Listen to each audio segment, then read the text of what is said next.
¿Qué tal, mis queridos hermanos, mis queridas hermanas en Cristo Jesús?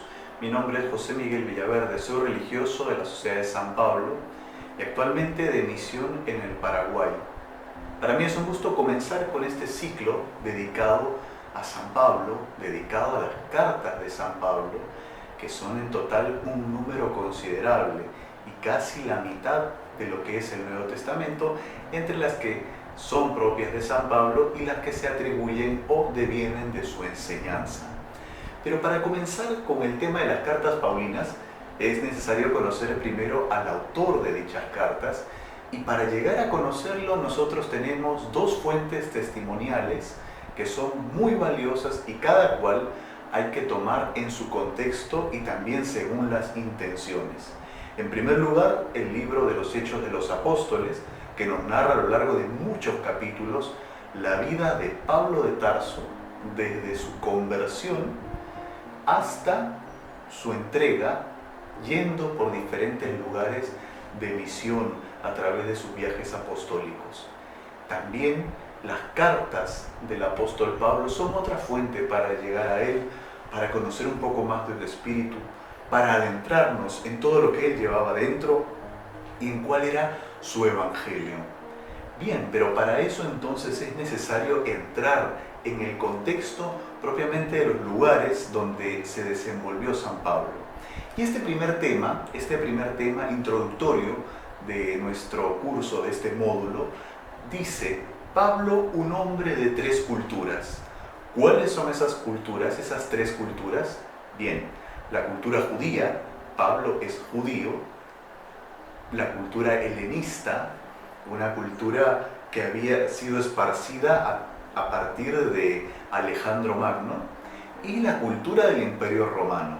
Tres culturas que entran en confluencia y que nos hacen ver en Pablo un apóstol muy completo, además de cosmopolita, porque contiene dentro de sí y exuda en su misión, en su manera de escribir, en su manera de hablar, de predicar, etc., estas tres culturas de manera distinta, sin llegar a sincretismos, porque una vez que el Evangelio tome fuerza en el corazón de San Pablo, Cristo lo va a poder de tal manera que es transversal a todo lo que hace, todo lo que piensa, todo lo que dice, etc., el apóstol.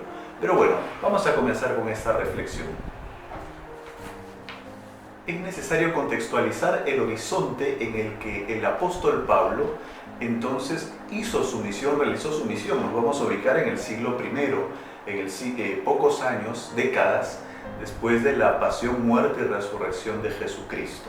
Estamos en el siglo I todavía, con un movimiento interesante entre estas culturas. En primer lugar, Pablo es un hombre creyente y judío de nacimiento.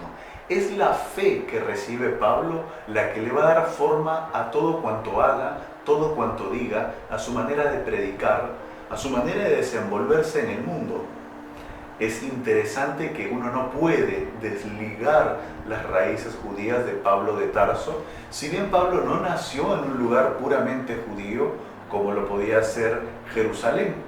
Pablo nace en Tarso, en una ciudad de la llamada diáspora. Este Tarso de Cilicia es una ciudad donde hay confluencia de muchas culturas y justamente estas tres confluyen: la cultura judía, la cultura helenista y la cultura romana. Pero no va a haber un distanciamiento por estar en la diáspora de Pablo de su ser judío. Al contrario, hay un fenómeno muy interesante y que a mayor dispersión los núcleos de judíos tomaban mayor fuerza y había como una especie de un nacionalismo exacerbado, un nacionalismo acendrado y un amor a la religión judía muy fuerte por parte de ellos. ¿Por qué? Porque la religión judía, el judaísmo, adquiere el sentimiento y adquiere el carácter unitivo de la cultura judía. Ya que no tenían rey, ya que estaban dominados por potencias extranjeras a lo largo de muchos años, la fe judía y junto con todo el entorno religioso es lo que dará al judío su identidad. Por eso es que será muy importante para Pablo y para todos los judíos de ese entonces mantenerse juntos, unidos a las raíces judías. Bien, este Pablo se desarrolla en un mundo donde el pensamiento helenista, el pensamiento griego, ha dado forma a la ética, a la filosofía, a lo que se hablaba en ese entonces, ¿no? La noción de ciudad, la noción de ciudadanos, la noción de convivencia entre seres humanos es muy importante encontrar entonces las raíces griegas de ello, las raíces helenistas. Un Alejandro Magno que fue conquistando todos los territorios que pudo siglos antes y que en ese entonces, en la época de Pablo, estaba tan extendido que incluso la cultura del Imperio Romano no pudo deshacerse de ella, sino que se hizo con la cultura helenista para poder tener mayores fundamentos en distintas aristas de su vida, de la vida social de Roma, de la vida social de todas las colonias que tenía Roma a su encargo, que tenía Roma dominadas. Entonces, la modalidad de Alejandro Magno en principio, y del mundo helenista en principio también, era de respetar las creencias de los pueblos, de los lugares que eran conquistados por ellos, de tal manera que respetarán también las tradiciones judías. En los libros de Macabeos justamente nos dicen todas esas tensiones que hubo entre el mundo helenista y el mundo judío, el mundo hebreo. Pero sin embargo, hay una convivencia que se va gestando de tal manera que para ese entonces el judío que necesitaba relacionarse con el mundo exterior, que necesitaba también ir acrecentando su pensamiento, su roce social con otros, en un mundo que podríamos decir ya globalizado, necesitaba aprender la lengua de ese entonces, el griego koiné.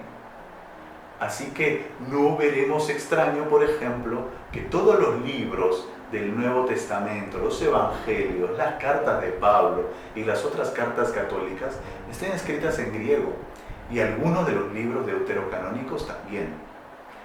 Entonces es muy importante para ellos aprender la lengua como elemento unificador, pero el respeto de las religiones, de la libertad religiosa, sobre todo la libertad religiosa de un pueblo como el pueblo judío, está garantizada siempre y cuando se mantengan las bases para una paz, para una convivencia estable, ¿sí?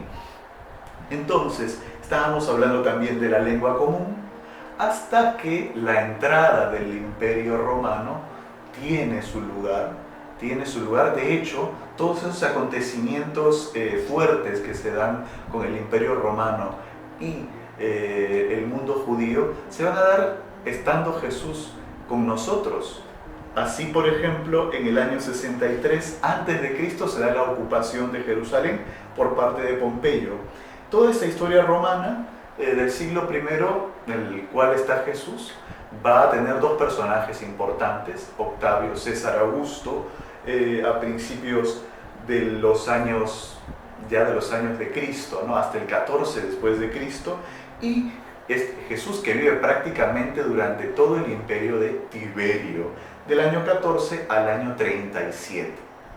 Dentro de todo ese tiempo también nacerá Pablo, también Pablo verá todas las situaciones que se viven en torno al mundo romano. Los desafíos están muy fuertes para la evangelización de ese entonces. Por un lado tenemos un mundo globalizado, o un mundo conocido globalizado por el Imperio Romano, donde las bases políticas las pondrá Roma, las bases filosóficas, intelectuales, culturales las pondrá el pensamiento helenista, y para el judío las bases creyentes obviamente son de su mundo judío, monoteísta, un mundo que tiene una alianza con Dios y que va a ser irrenunciable para el judío, de tal manera que cualquier elemento extraño pueda parecer incómodo, pueda parecer intruso. El judaísmo y el cristianismo de la edad neotestamentaria son herederos de la atormentada historia vivida en los siglos precedentes. Y aquí vamos a ver entonces los desafíos misioneros y evangelizadores que tendrá Pablo de Tarso. Un mundo globalizado, con muchos avances tecnológicos de ese entonces, con muchos avances en el pensamiento, en la organización de una ciudad, etc. El Imperio Romano, fruto del pensamiento helenista, de haber asimilado el pensamiento helenista, también dará importancia a la gimnasia, dará importancia a los deportes, dará importancia a la poesía, dará importancia a la retórica, y será el modus vivendi de los jóvenes de ese entonces. Será lo que ocupe la mayor parte de su tiempo, las reuniones sociales, el trato entre otros, etc. Pero por otro lado, una vivencia más negativa en torno a la relegación de la mujer, por ejemplo, también el trato hacia los esclavos y algunas diferencias sociales muy marcadas que ya veremos en las cartas de Pablo, como la de Primera de Corintios, etcétera, de cómo se daban las relaciones por estratos. A ese mundo Pablo y sus seguidores tendrán que llevar el Evangelio de Cristo. ¿Qué aprende Pablo de las tres culturas y por qué decimos que Pablo es un hombre de las tres culturas? En primer lugar, tenemos que decir que Pablo jamás renuncia a sus raíces judías, incluso estando dentro ya de haberse convertido al cristianismo. Pablo va a sentirse orgulloso de la fe judía, de haber sido discípulo de Gamaliel, esto lo hablará en los Hechos de los Apóstoles, de haber sobrepasado a muchos de sus compañeros en el conocimiento de la ley judía, y después de reconocer, como lo veremos en Romanos también, de esa primera llamada que hace Dios a la humanidad, la hace a través del pueblo judío, que es el pueblo de la primera alianza. Entonces Pablo tendrá siempre en el corazón su ser judío. Una vez que se encuentre con Cristo, dará plenitud a ese amor y a un sano nacionalismo de Pablo por el mundo judío, y también a su decepción, al cual cuando ellos no responden como deben a la fe que están recibiendo. Pero, por ejemplo, el modo de hablar, el uso de las celebraciones, el lenguaje litúrgico, religioso de ese entonces, Pablo lo maneja muy bien. Pablo no es alguien que de la noche a la mañana aprendió algo y bueno, Pablo es un hombre que tiene las raíces de su fe judía muy asentadas. Eso en principio dará a Pablo el aparato religioso para poder él después dirigirse hacia los demás. Por otro lado, la cultura helenista dará al apóstol en principio el idioma, el griego koiné, que Pablo dominará muy bien, con elementos y con vocabulario muy rico, de tal manera que, por ejemplo, la concepción de la carne, la sarx, el espíritu, el pecado, como la hamartía, etcétera, muchos vocablos griegos, Pablo los utilizará y le dará el sentido en base al Evangelio y en servicio del Evangelio. Pero para ello Pablo utilizará mucho del pensamiento griego, mucho del pensamiento helenista, también la ética helenista. De tal manera que cuando Pablo se dirige a la gente, a su gente en las cartas, no se dirige como alguien que esté ajeno a ese mundo, sino que alguien que conoce muy bien ese mundo, que conoce muy bien la riqueza del pensamiento humano, que han sido aprendidas de los grandes filósofos, de la enseñanza de ese entonces. Esto es muy interesante porque no es que Pablo reniegue de la cultura helenista, al contrario, asume lo que esta cultura puede dar en favor de la predicación del Evangelio. Aunque claro, para Pablo no hay mayor predicación que la cruz de Cristo, que Cristo crucificado. Pero sin embargo los elementos, las palabras, aquellas expresiones, Pablo las utilizará, las cristianizará, las evangelizará para ponerlas al servicio del Evangelio. Y después también vemos en Pablo parte del pensamiento cívico romano. Roma da al mundo la política, ese bagaje que uno necesita para poder socializar con los demás. Y ahí vemos el derecho romano, la organización de las ciudades, etc. Y Pablo, según los Hechos de los Apóstoles, se considera un ciudadano romano. Se considera un ciudadano romano con lo que conlleva esto. De tal manera que no, a diferencia de los demás apóstoles que han sido traídos del mundo judío propiamente, Galilea, etc., Pablo se considera ciudadano romano. De ahí podemos discutir si adquirió esa nacionalidad, esa ciudadanía romana o ya la tenía, etc. Eso lo podemos ver. Pero se mueve bien Pablo dentro de la ciudad romana, dentro del código romano de convivencia. Entonces vemos a Pablo creyente, trabajador, como buen judío. Veremos a este Pablo capaz con una retórica aceptable, considerable para poder dirigirse a los demás, en el mundo helenista, ¿no? En la cultura helenista, y veremos a un Pablo capaz de desenvolverse en el mundo de ese entonces, un mundo globalizado por el Imperio Romano. Y ahí vemos entonces la cultura romana en la personalidad de San Pablo, en su modo de relacionarse con los demás. Vemos a un Pablo trabajador, fabricante de carpas, alguien que trabaja haciendo carpas posiblemente militares, para las campañas militares de ese entonces. Ese trabajo, ese sentido del trabajo, lo toma Pablo del mundo judío, de ese mundo en el cual la persona que trabaja participa de la obra creadora de Dios, ¿no? Con el descanso sabatino, etc. Pero ese Pablo desenvolviéndose en el mundo del trabajo y a través de lo que en ese entonces servía como lo que diríamos ahora, los sindicatos. Pablo pertenecía a un sindicato de trabajadores de carpas, tejedores de carpas, etc. Por eso se va a asociar con Priscila y Aquila para este trabajo. De tal manera que no está lejos de su realidad, sino que el evangelio que él recibe lo va a encarnar en la realidad en la que él está viviendo. No es que trae algo que viene de arriba y que no se encarna. Al contrario, Pablo lo encarnará muy bien. Y es entonces que vemos aquí estas tres coordenadas, estas tres culturas dentro de la misión de Pablo, dentro de su manera de ser y su manera de trabajar. De tal manera que es imposible separarlo. ¿A qué vamos con esto? Lo demás ustedes lo verán a lo largo del texto, a lo largo de este módulo, lo que nos acompañaremos en la persona de Pablo y en su obra monumental, que son sus cartas.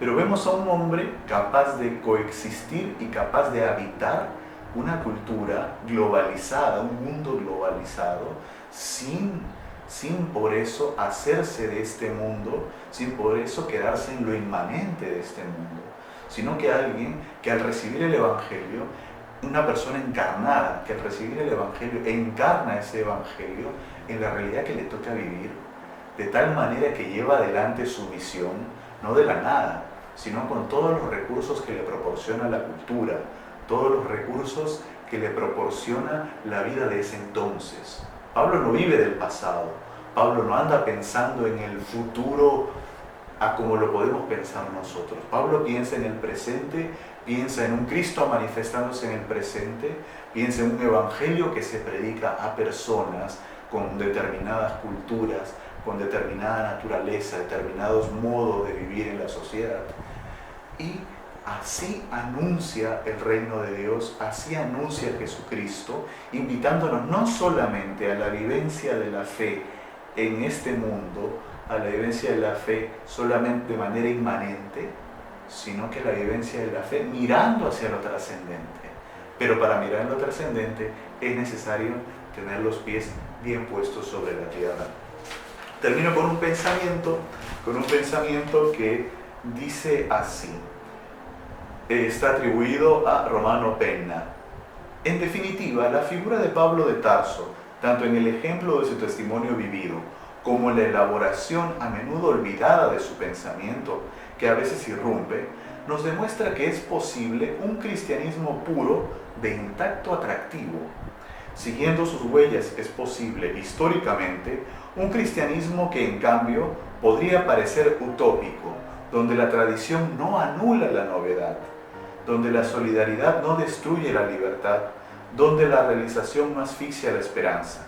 En una palabra, donde la dimensión de lo debido está subordinada a la de lo gratuito. Con él es posible un cristianismo eternamente joven, que vive a fondo su peripecia histórica, pescando en las reservas inagotables de la insondable gracia de Dios. Es posible un cristianismo estructuralmente abierto y disponible para los demás, para los diferentes en el sentido religioso y cultural de los términos.